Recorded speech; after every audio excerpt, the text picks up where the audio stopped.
Hi, everybody. Welcome to my podcast, Bridging the Gap, Real Estate for Women.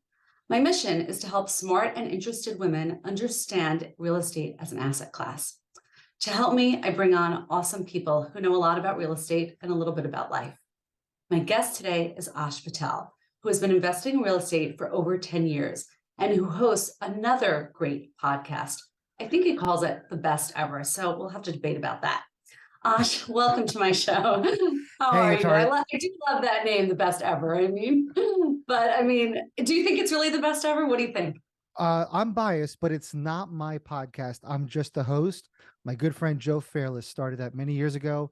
It's the longest running daily real estate podcast out there. It's one of the best ever, along with yours. Let's go with that. It's definitely one of the best. I found you because I myself was listening to it. So I can attest to the fact that it gives really valuable information in really a concise manner, which I really, really enjoy, because as a busy working mom, like I'm pressed for time. So are so many other women. So I really like the way you disseminate the information really easily in a digestible, concise manner. So on behalf of everyone, thank you. And welcome to my show. I want to kind of start with a little bit of your background in real estate and how you got started, because I know you've been an investor for over 10 years now. Is that correct?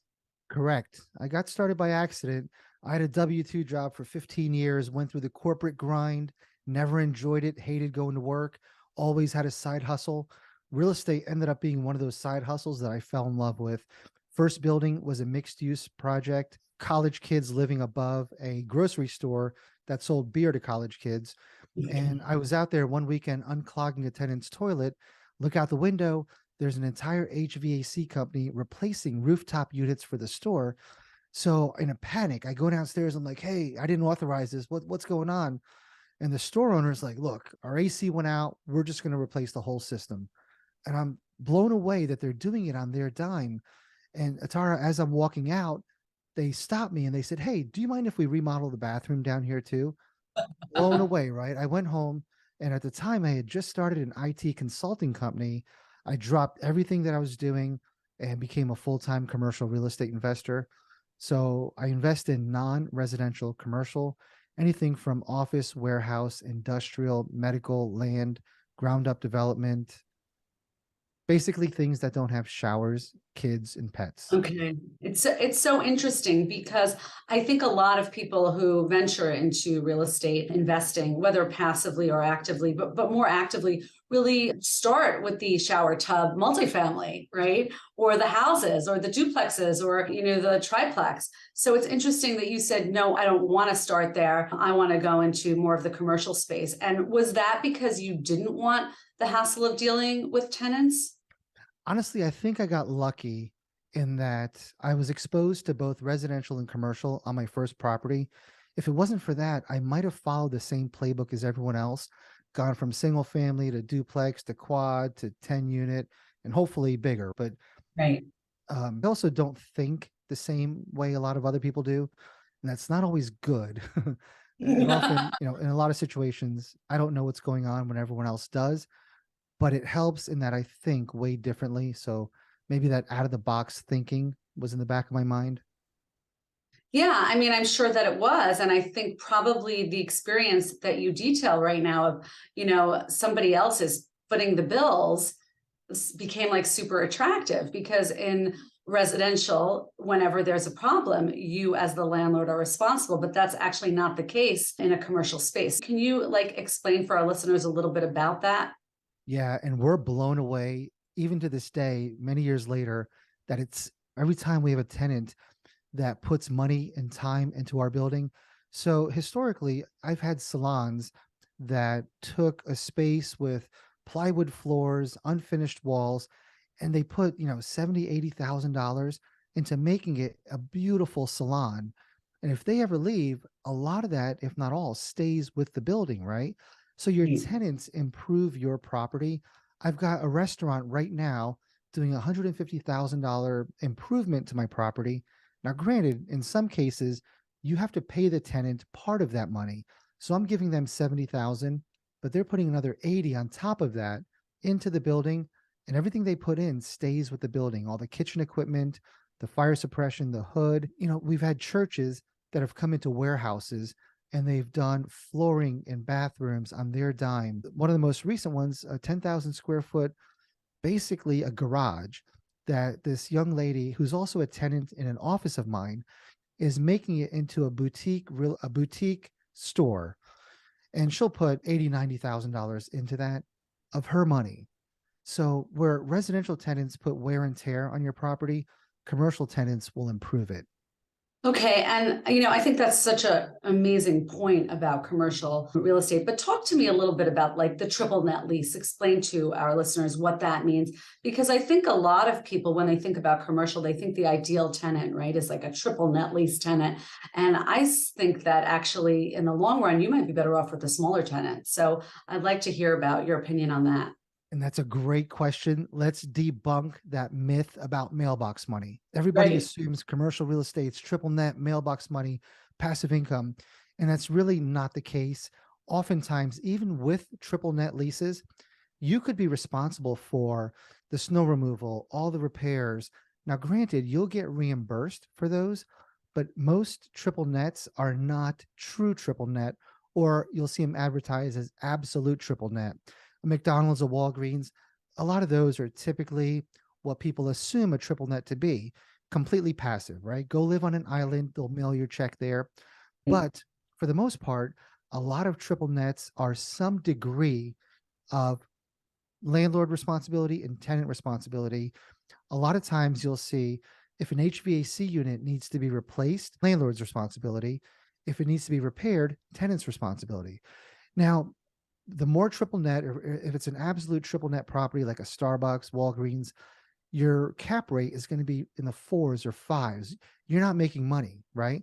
So really the value play here is finding a property that might be just a gross lease, converting them to a triple net, and then selling at that compressed cap rate. So an ideal strip mall that we like to buy is typically, an anchor tenant, a mixture of mom and pops and national tenants, and vacancy. So we can fill vacancies, add value, get the mom and pops on triple net leases, and then sell the asset as a full triple net property.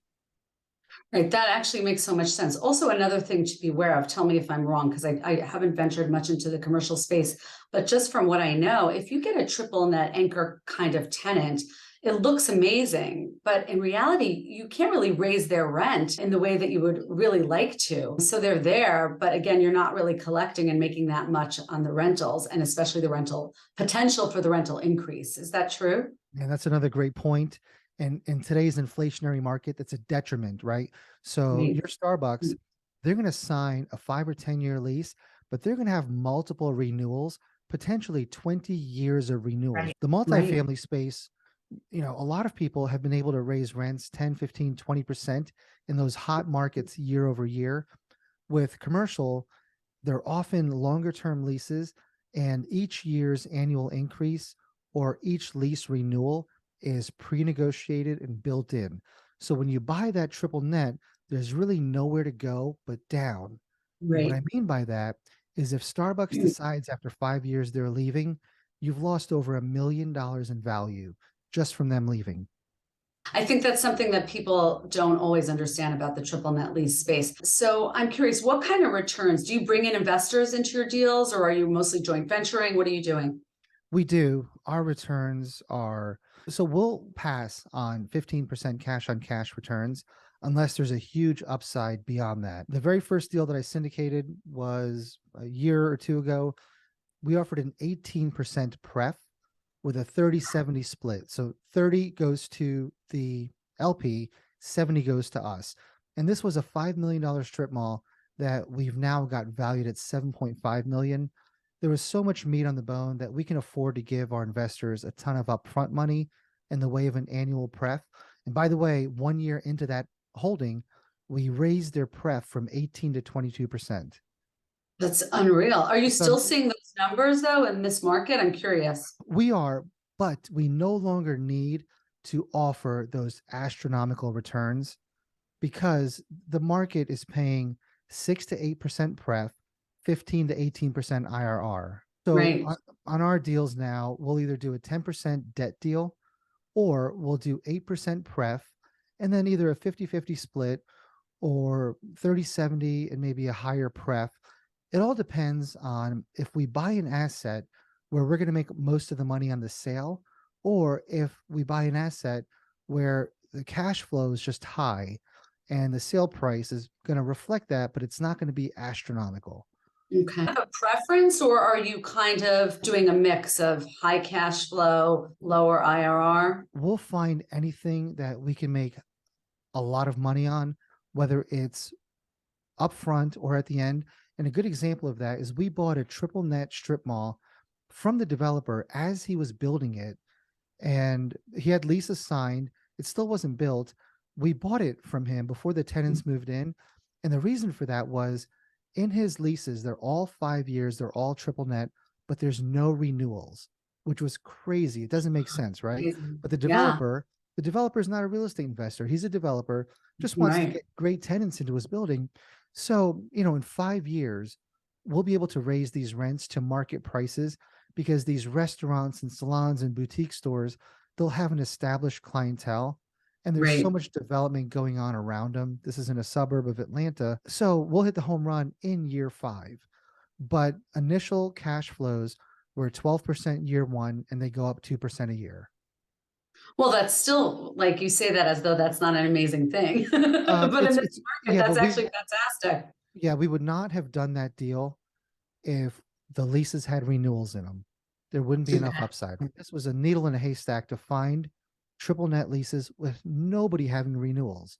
Is Right. insane. It is kind of insane. So how are you sourcing these kinds of amazing deals, Ash? For the most part, we find mismarketed or mismanaged deals. We'll never find, well, it's rare that we find these incredible deals from a commercial broker, because if they're a true commercial broker, they know how to price these properties. So residential realtors or even commercial realtors that misprice properties, or the description is wrong, right? We found properties where there's way more land than what they're depicting. We'll go through some wholesaling where we'll partner with wholesalers where they reach out to commercial owners, but they don't know how to value them, take them down. So they'll turn them over to us, finding properties before anybody else. So, LoopNet and CoStar, if you're going to find a great deal, you have to have first mover advantage. Yes. And then, just smaller brokerages, right? Some Yes. relationships, some networking, but mostly looking where no one else looks. Here's a great tip for your listeners. Go to bizbuysell.com. It's a Mhm. business brokerage site, right? Yes. People go there solely to buy and sell businesses. Nobody's on there hitting these people up and saying, "Hey, I get you're selling your business. Can I buy your real estate?" And if the answer is yes or no, say, "Awesome, I'll buy it all. And maybe I'll find a buyer for the business. I'll just have a lease sign with the real estate." Bought some great properties on Biz by Sell, and not the business, just the property. Wow, that is an amazing tip. So do you do some cold calling as well, or did you ever do that? Yes, if we see a for lease listing, we'll 100% call. And Right. initially, whether it's the owner or broker, they'll push back and say, "Look, this is a lease listing. It's not for sale. Stop wasting my time." Right. And you follow up with them like, "Look, I want to buy this. Like, let's figure this out. Let's get a price." And it doesn't always work, but it's a numbers game, right? But Tara, the cool thing is, well, here's the deal. In over 10 years of me doing this, I've gotten one postcard saying, "I want to buy your building." Every mobile homeowner, every apartment complex owner, they get blown up emails, texts, postcards, letters. Commercial people, nobody's wholesaling us, right? Nobody's Mm, saying, "Hey, I see your for lease listing. Would you consider selling it?" One right. person in over 10 years has Wow. sent me a postcard, and they failed because, I saw the postcard.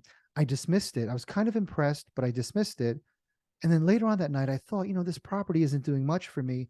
Might as well sell it. Had they followed up 2 weeks later with another Right. postcard, I would have called them back. They So failed. it's so funny you say that, because I do a lot of cold calling, which I always say is not for the faint of heart. It's like you have to be able to take like a lot of rejection all day. From the But East Coast, we can do that.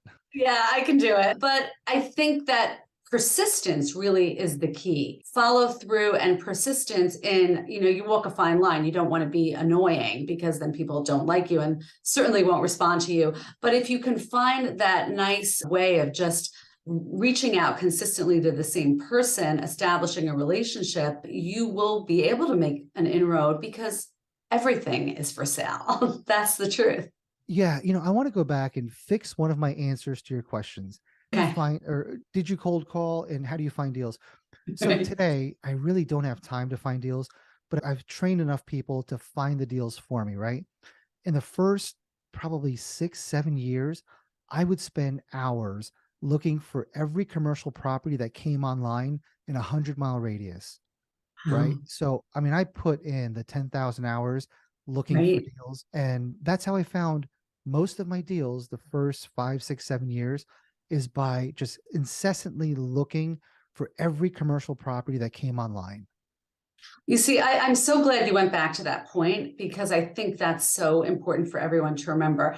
It's where you are today is not where you were 5 years ago and not where you were 10 years ago. In order to get to where you are, you do have to put in those 10,000 hours. And that requires an enormous amount of persistence. And that means that you might not have a team and you might not have more than one assistant helping you in a back office somewhere. And you really have to put in those 8 hours grinding on the phone and by email and by text. And I actually still believe that there is no substitute for the phone.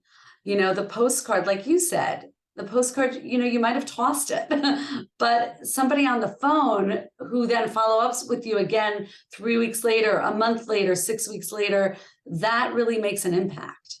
100%. I remember I used to spend 3 or 4 hours a day just looking for deals, and I've gone as long as 9 months without finding a deal. And then all of a sudden, two or three come in, right? But I mean, it's not fun looking every day, grinding and not finding deals, but you got to do it. You're right. There's no substitute for that. And you can't train others and motivate others if you haven't done that yourself. Exactly. You have to be in it so that you know where the pitfalls lie, so that you can train somebody for them. But if you've never done it yourself, I don't really see how you can hand it over. So I want to backtrack a little because I think part of why we go into real estate, like you said, you had a grinding job and then you said, I can't do that anymore. So I really want to talk about like the journey of getting to real estate and what that feels like, because for me and for a lot of investors, I think we want freedom of time and freedom of location and just being able to enjoy life on your own terms. Yes. So I always wanted money, and that's what I thought motivated me. So in my 20s, I started a web design business, a marketing. I started a ton of different companies. And then when they started making money, I realized I wasn't doing anything with the money and it really didn't motivate me. So then I knew I had to do something, right? So might as well do something you love. And real estate is something that I absolutely fell in love with. And, people will tell you they love their job. Ask them if they won the lottery, would they go back to work because they love their job? No, it's a Right. necessary evil. Literally, if I won the lottery, I would keep doing what I'm doing, right? Hire more Right. assistants and people to help me, but I'll never stop doing this. And so the moral answer to your question is find what you absolutely love doing. If you want to retire and go spend all your time on an island, that gets old, man. Like, what are you going to do all day, Yeah. right? It's a BS goal. And listen, go on a cruise for 10 days.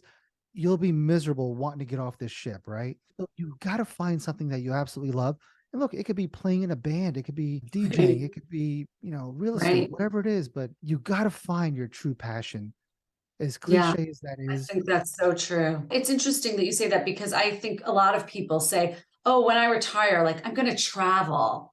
So, I love to travel. I understand that. But I think if all you do is travel, you're not going to love that. You have to like have something to come back to at home that is stimulating for your mind and your soul. And that might be real estate. That might be, like you said, playing in a band. But you have to say, like, I'm going to do something that excites me. It can't just be like I'm traveling to every continent because I think everything gets old, even that. yeah. And whatever it is, do it now. When I retire is you making excuses. That's a mindset Yes. problem, right? When I Yes. retire, well, go like, travel now, right?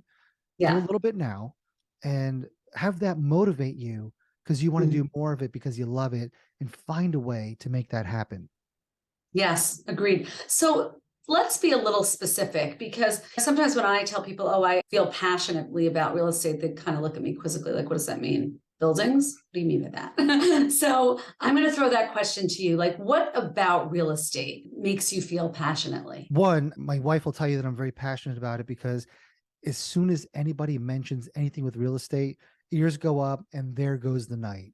I'm going to get a talk when I get home about all I did was talk about real estate, right? So that proves that I'm passionate. But what is it? Man, that's a great question.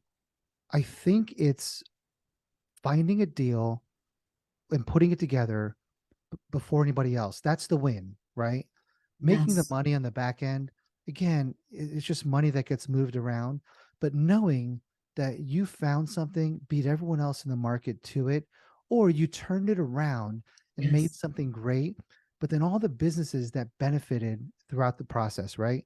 So, I've still got smaller office buildings and retail centers where there's mom and pop businesses that take a huge leap of faith and they open up a shop or an office and they succeed and they grow. And what happens a lot is they'll outgrow the space and they leave. I can't find something else that I have for them. And then Right. you have friends forever, right? Like just the people dealing with business owners versus residential tenants. I once a quarter before COVID, I used to have a happy hour at my house for all my commercial tenants. Like I want to be around these people. They're business owners. They're doing great things. They're trying to grow just like I am. Uh, So there's the passion, right? there's a lot that you said there. I think a lot of it is that you're building something and you're also interacting with like minded people. So, those are two things that nurture the soul, right? Because, and nothing against people who have a 9 to 5 job. We need those people, but we all need each other, right? Like the world works well when we're with entrepreneurs, when we're with people who like to have a job and be told, here's your schedule. But I think maybe for a lot of people who find passion in real estate, it's the meeting of the minds with the people that they interact with. So there's something to be said for that. Absolutely. Hey, before I forget, I want to throw this out there. Thank you for what you're doing for women. My two business partners are women, and collectively, we're all a champion of seeing more women in this industry. And we're doing whatever we can to mentor women to get into commercial real estate. We need more representation. My partners all the time, um, they'll get on the phone with a broker, a seller, a buyer, and they'll be called Mr. So and so. And it's like, really, come on, Yeah. like Yeah. I don't want this industry to be male dominated the way it is. And again, I've worked in healthcare with predominantly women. My two business partners are women. So thank you for what you're doing. Oh, thank you. It is interesting because when I go to conferences, I still feel very much outnumbered, which I actually use to my advantage. So it's not a problem, but I would like to see more women because I think that women bring a certain sensitivity, a certain understanding of both the vibe of places as well as the details that men don't. I mean, we complement each other in so many ways. So having both perspectives, I think, is really so important. And I really want to empower women to understand that they don't need, their husband, their father to even be a passive investor. Like a lot of women will say, oh, yeah, my husband takes care of that. My dad, has been investing for me forever. Yeah, I know, but like you're making your own money, so you can do it now also. Yeah, you're right. Right. You're right. Right. So, how did you get to work with Joe Fairless in the podcast? He interviewed me for his podcast back in 2015. And then I invested in his deals. I thought it was too good to be true. 22% returns back in Right. 15. And when I wrote him that first check, I kind of panicked. I'm like, wait a minute. Us being from New York, New Jersey, very skeptical people, right? Like, all right, if I lose my money, lesson learned. But if this is real, wow, like what a great way to make money. So he lives in Cincinnati as well. We became friends over the years. Now we're family friends. And he asked me to do the podcast. And of course, I jumped on the opportunity. So Yeah, and that's our history together. So I'd be remiss if I didn't bring up like the current market and how everybody is terrified. And I'm curious, and I'm sure the answer is yes, you do see opportunity. So I'm curious as to, are you buying as much as you did 2 years ago? Or are you buying differently? Like, what are your thoughts on where everything is going? We're probably buying more now only because my two partners, right? I mean, they're just absolute killers. The But women. yes, the women. And you know what you said about balancing is so true.